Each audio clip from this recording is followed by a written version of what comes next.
Last week, the Crosstalk crew was in Frankfurt, Germany for the Musikmesse show, and we've got some video to take a look at, so we're going to do that. Yeah. What do we got first, Dan? Let's see. First of all, I'd like to take a look at the Arturia Origin.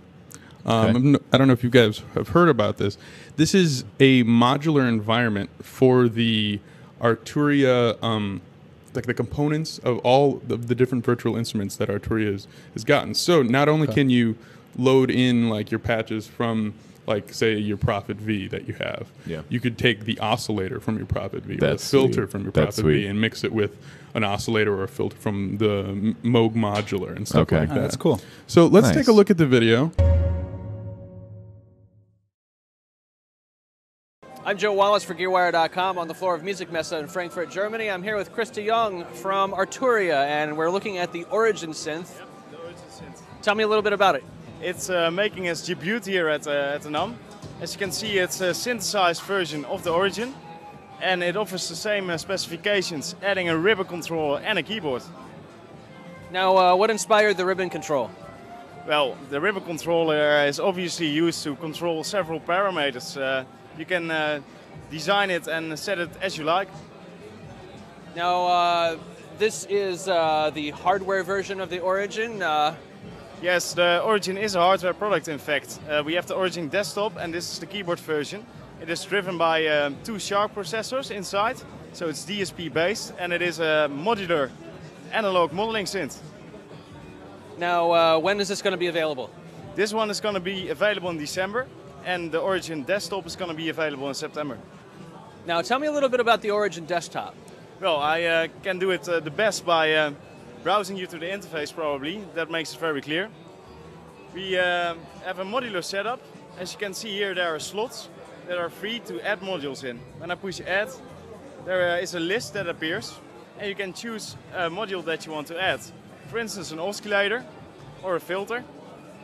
Another menu appears, and you can choose from different types. We included the ARP, the Minimoog, Moog modular, the CS80, and in this case also a new Origin filter. So you choose one of the presets or of the modules, and you add them, and you connect them to another one. So you add, for instance, an oscillator of the Minimoog or CS80, and there you go. So you can connect, freely route all the modules, and as many as you want in these slots. It makes it totally modular and very creative in the sound design process, what you want. We're talking about the Origin synthesizer. I'm Joe Wallace on the floor of Musikmesse in Frankfurt, Germany for Gearwire.com. All right. That guy talks funny. Yeah. His English is... I wonder where he went to school. Yeah, I know. You know those Germans, if you don't join the party, they'll come get you. Oh, he's German? Thought he was like from Montana or something, just talk funny. Anyway, I really, really, really like the idea of Arturia having a modular environment, like a truly modular environment. The problem I have with this is that you have this huge piece of hardware. It's huge if you get the synth version, the keyboard version, but it's still pretty big if you get the desktop version. Right. I would have liked to seen the option, kind of like what we saw with Core.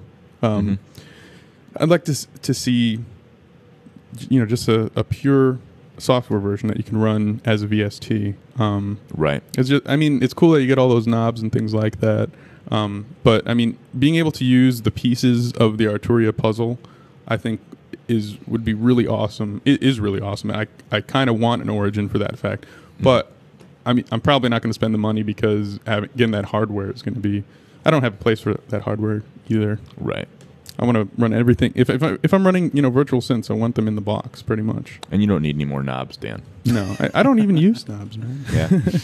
I use a mouse. Well, for the hardware, for like preamps and stuff, I love knobs and compressors. But I like knobs. I don't know. I've gotten used to virtual synths. Yeah.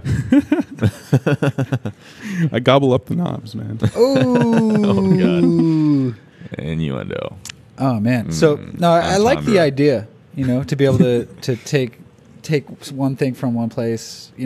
Combine things. That sort of idea. I love that idea to be able to combine things and make it a lot simpler to create new sounds and stuff like that. But I agree, as far as hardware goes, I mean, that's a lot of hardware for that one thing. I would like to see a VST version of it too. Yeah, absolutely. And I'd also like to see the interface a little better, just to kind of understand how they allowed you to pick and choose. Yeah, I mean, this was a prototype version. I don't think they were ready to give like a full demonstration there. Okay. At the Messe, but so I'm wondering if it's going to be like a visual representation, almost like old Reactor, where you can kind of create different synth elements and chain them together. Really cool. Arturia has always been known for having great GUIs. So Yeah.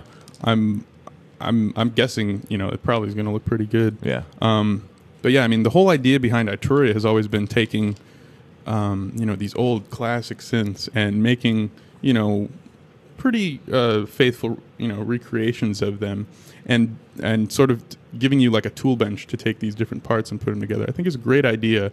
I think maybe the misstep was how they're presenting it. Okay.